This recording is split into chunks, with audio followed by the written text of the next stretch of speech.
The mists of confusion still. Does that work? Yeah. Well, they're sort of hanging over UKIP after the party met this weekend for an emergency general meeting to sack their leader Henry Bolton. That means they've now had 6 leaders in just 18 months. I think quite a lot of them were Nigel Farage, but Gerard Batten, the UKIP MEP for London South East, is taking over as interim leader, and there will be yet another leadership election within 90 days. But what is the point of UKIP now? Let's talk to Gerard Batten, who's on the line. Congratulations on your new leadership of UKIP, Gerard.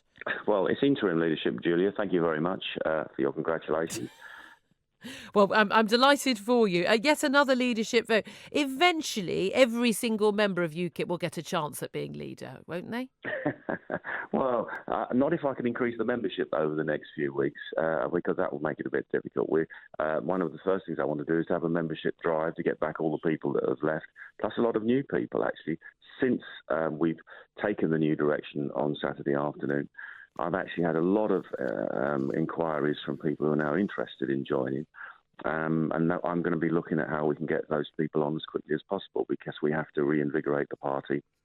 Well, there's no question at all. The party needs reinvigorating, but many would say that it's not lying on a hospital bed anymore. It's on the morgue slab, and actually the party did its job. You got the Brexit vote. Time to move on, as the likes of, say, Nigel Farage have.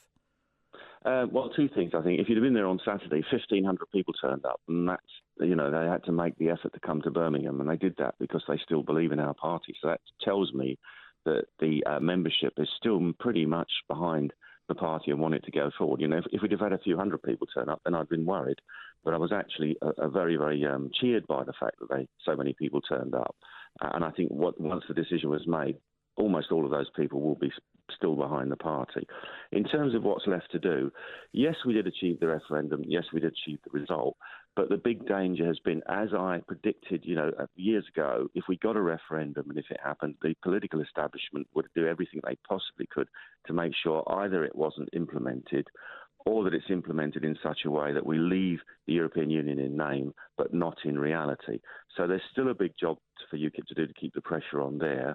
But also there's a whole range of other policy areas where I'd like to see UKIP, and we've made a lot of progress in this direction under previous leaders, but where we become a populist party. And what I mean by that is that we actually have policies that are popular with the population. It's a very odd world we live in now, Julia, isn't it, where the term populist as applied to politicians is now pejorative and abusive, because the political establishment who run most countries in the Western world actually know their policies are not very popular with their own people. Well, the thing is, look, I can absolutely see the point of UKIP as a staunch Brexit party, no questions on that stance, when there are questions with the Tories and with Labour, although perhaps a lot with Lib Dems, we know where they stand.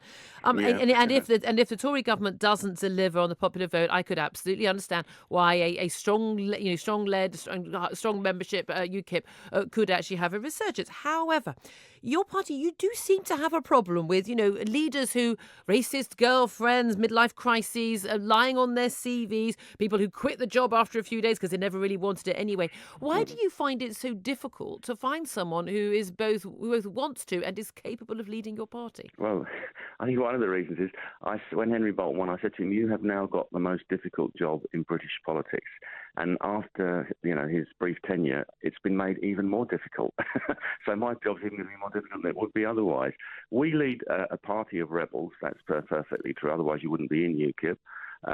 But also, we have to contend with a voting system where we can get 3.9 million votes and 1 MP. We got more votes than the Scots Nats and the Lib Dems in 2015, and they got about 62 MPs, if I remember correctly.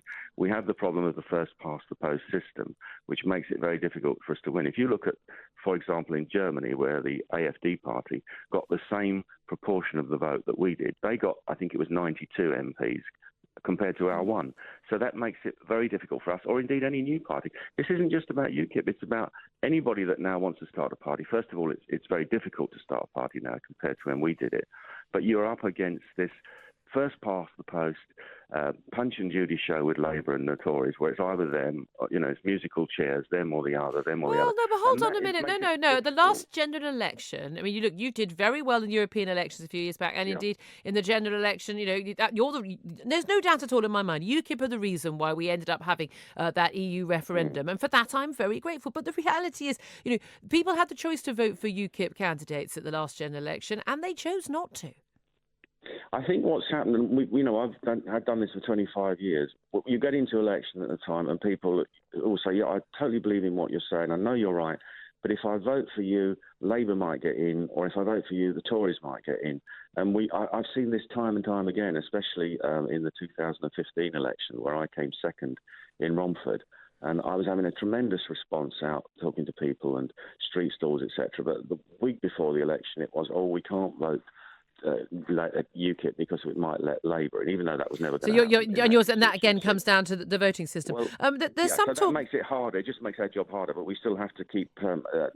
Once you do win in that system, then of course this is why nobody ever wants to change it once they get into government. You have not ruled out running yourself to be the permanent new, such as UKIP has permanent leaders in the future. I'm wondering how populist is the word you chose. Your views are on Islam.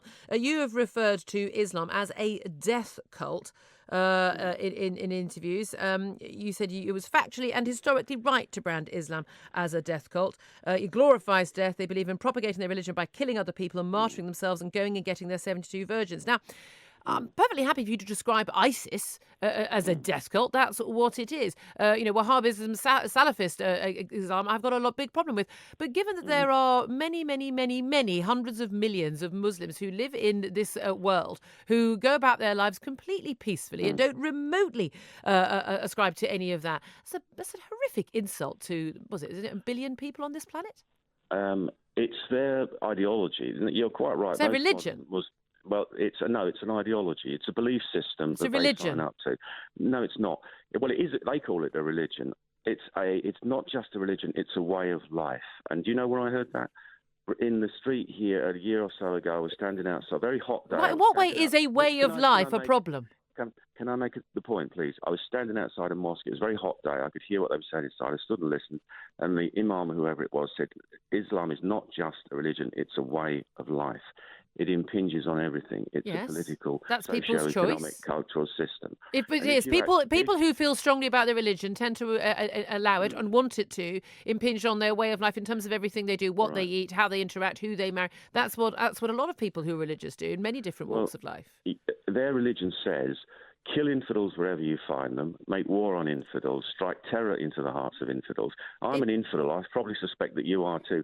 I don't take kindly to that in my own country. Yeah, and there's an awful lot of pretty nasty stuff in the Old Testament of the Bible, isn't there? The reality is that the vast majority of Muslims in this country and around the world don't go around killing infidels, do they? No, but a significant minority do, and that's the problem. And they can take. Well, then you should criticise those people. I think I have. Not every Catholic is an IRA terrorist. Criticise the people who are terrorists. I criticise the ideology, which is where the extremists and the terrorists, they're not terrorists actually, they're jihadists. Let's stop calling them terrorists, they're jihadists. They draw their inspiration from those texts, which all Muslims give a credence to and accept, even if they don't interpret them literally and go out and kill people. The ideology is the problem. Now, look, there's no question at all that Islam has not had a reformation in the same way that Christianity has done. And the emphasis now is very much on the New Testament, not the Old Testament for Christians. And look, Christianity's got some very questionable aspects in its past hundreds of years ago. But I have to say, I as someone who holds no candle for any religion at all as an atheist, I think those are absurd things to say, Gerard Batten. He's the interim UKIP leader, MEP for London. Thank you to him.